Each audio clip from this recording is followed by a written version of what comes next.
I'm starting to work on the LJ in the driveway because it doesn't fit in the garage. So I've got it propped open until we can get a prop. But right now I'm trying to put the AC condenser. I've got the radiator assembly all separated, pulled back. So currently right now, just got it chilling right here. But the whole rad is loose right now. I'm trying to be careful so I don't poke a hole in it, but. All right, so the condenser is in. Bolted it up, got some Loctite. Just found nut and bolt and washer. So that's in there. I zipped out the bottom like we did on the TJ. So condenser is solid, it's not going anywhere. So we got brand new condenser, brand new radiator. All that's bolted back in secure. And I also installed the dryer. So got that clipped in, got the stud, and then that line that goes into the firewall right up here. I'm not sure about that connecting to the right, but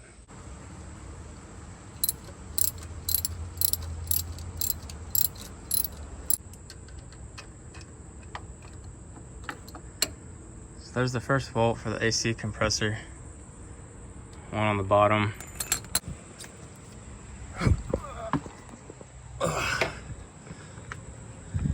Trying to locate the other two.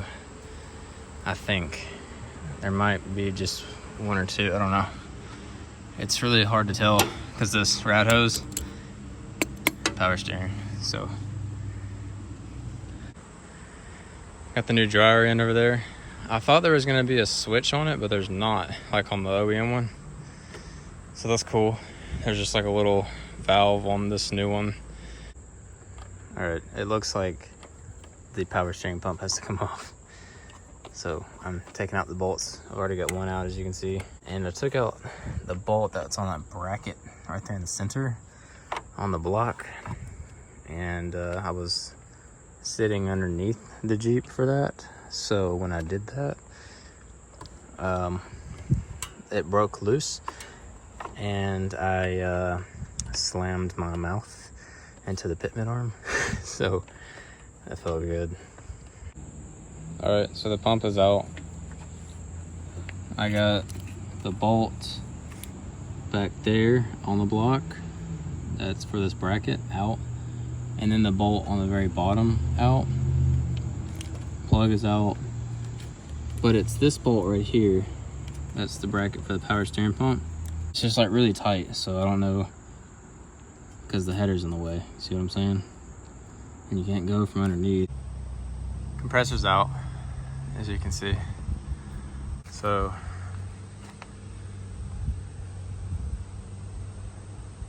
just pulled it out from the bottom. So ultimately all I had to really do is pull the belt off, take off the power steering pump, and just kind of tug it right here. Obviously the coolant tank is removed, but I didn't have to bleed any fluids. I didn't have to pull off any major hoses or, you know, coolant hoses or anything like that. It was a pain for sure. So this is it. I think I got to transfer this bracket over. Gotta look at the electrical. Got these line nuts off, so I've got to locate some more of these.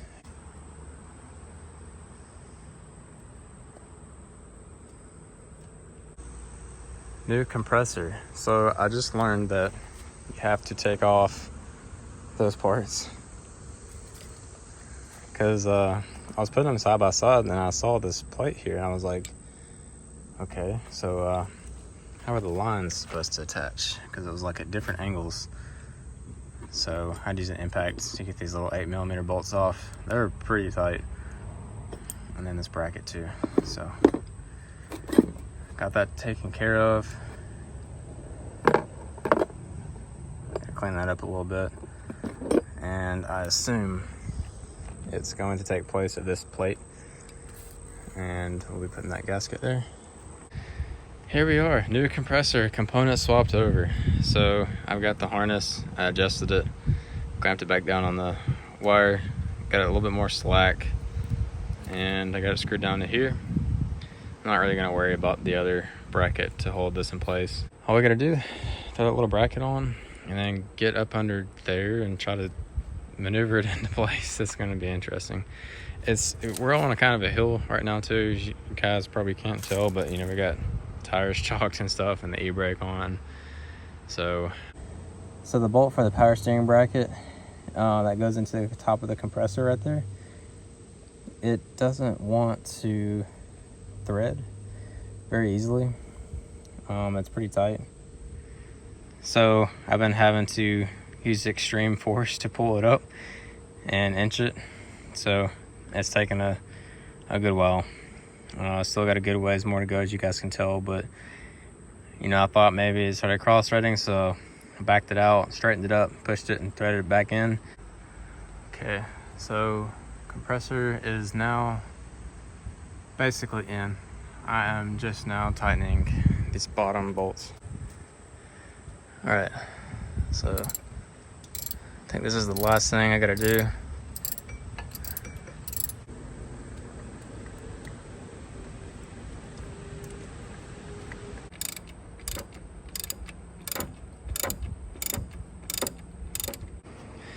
Okay, the belt is back on. Compressor is on. Power steering pump is on. It's all done. Just gotta put the lines in. So I'm gonna start cleaning up. And I'm gonna wash this thing. Throw this jug back in place. In a second. It's kind of like a JK. All the heavy lifting stuff is done, so that's cool. Just have to figure out where the lines go. That won't be hard.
Today we're going to be putting in the AC lines. As you can see, I've got the first one here.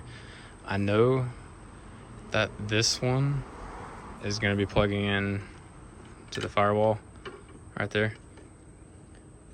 So I'm pretty sure it's going to go into the condenser.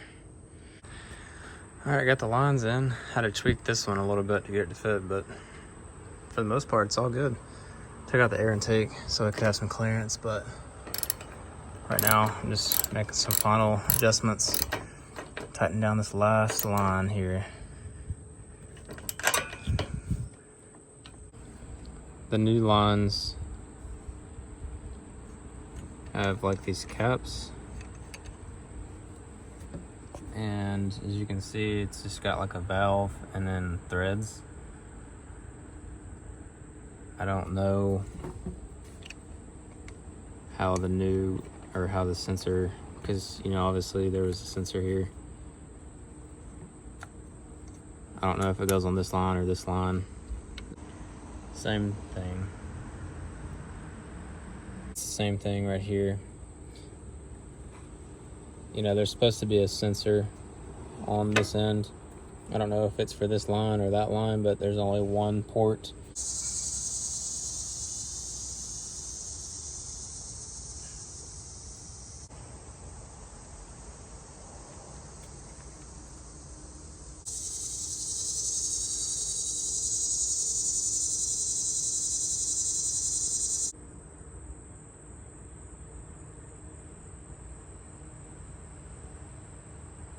And rebuilding it. Yeah, you got the pistons are back in it. He's just waiting.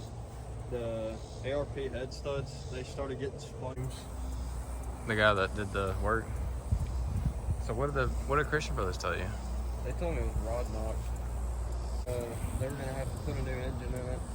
I was like, yeah, screw that. So I took it back to James, and then he was replaced those. When they got replaced, it's still doing it. And Yeah. so you're not gonna do all that. Yeah.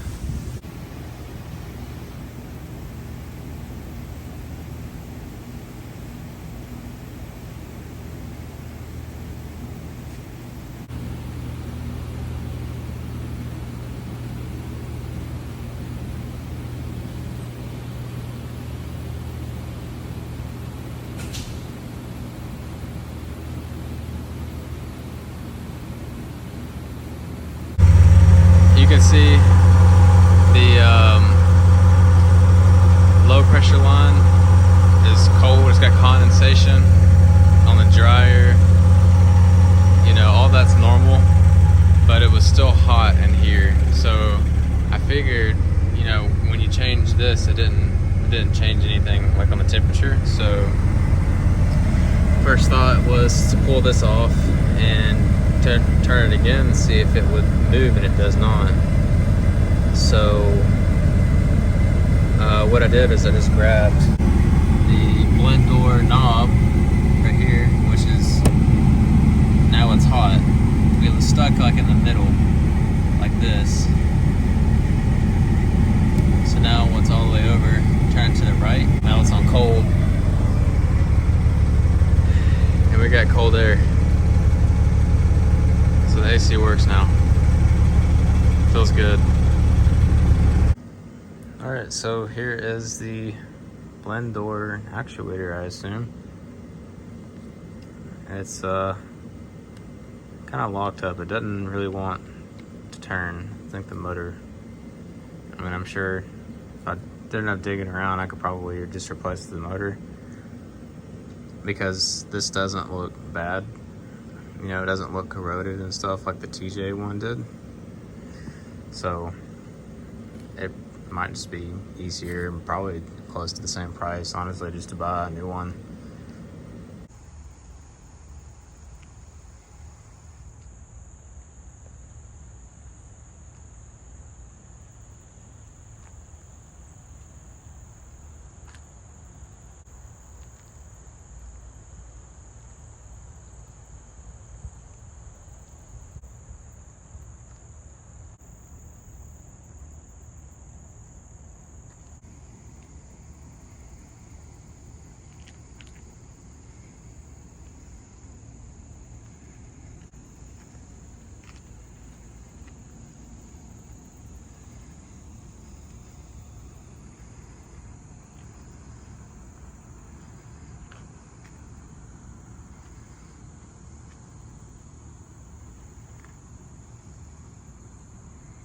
it.